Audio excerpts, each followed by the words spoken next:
Le Quai d'Orsay évoque des atmosphères feutrées sous les ors de la République. On a l'habitude de dire que c'est le plus vieux service diplomatique au monde, après le Foreign Office au Royaume-Uni. En tout cas, le ministère des Affaires étrangères, il est installé depuis un siècle et demi au 37 Quai d'Orsay, à Paris. Très bel hôtel sur la rive gauche de la Seine, dans le 7e arrondissement, entre les Invalides et le Palais Bourbon. Un bâtiment prestigieux, pour résumer, au rez-de-chaussée, une enfilade de salons magnifiques qui donnent sur la Seine, avec de très grandes fenêtres, salon des congrès, salon des ambassadeurs, de l'horloge, et puis il y a une grande salle à manger. Premier étage, c'est tout aussi prestigieux mais plus intime, salle à manger du ministre, la chambre du roi, la salle de bain du roi, construite en 1938 pour la venue du roi d'Angleterre.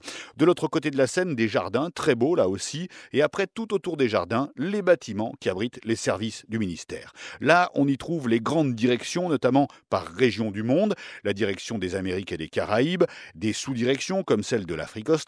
Tout cela repose sur un vaste réseau de 162 ambassades de France dans le monde. Il existe aussi un réseau de coopération et d'action culturelle pour promouvoir la culture française avec les instituts français et les alliances françaises. 6000 personnes y travaillent dans le monde. Le Quai d'Orsay a aussi un site internet, France Diplomatie, qui donne des tonnes d'infos sur les différents pays dans le monde et des conseils aux voyageurs.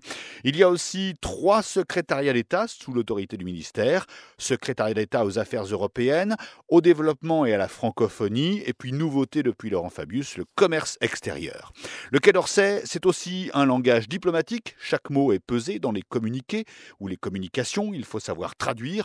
Exemple, une franche explication, c'est une sérieuse engueulade. Et puis quand un ministre des Affaires étrangères glisse à un journaliste en off qu'il a eu un échange viril avec un interlocuteur, cela signifie qu'ils se sont quasiment insultés.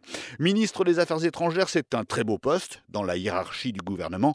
Laurent Fabius était numéro 2 derrière Manuel Valls. C'est un poste prestigieux. Des hommes qui ont été Premier ministre, comme Laurent Fabius ou Alain Juppé, ont accepté ensuite le Quai d'Orsay. En revanche, chose étonnante, aucun président de la Ve République n'a été ministre des Affaires étrangères.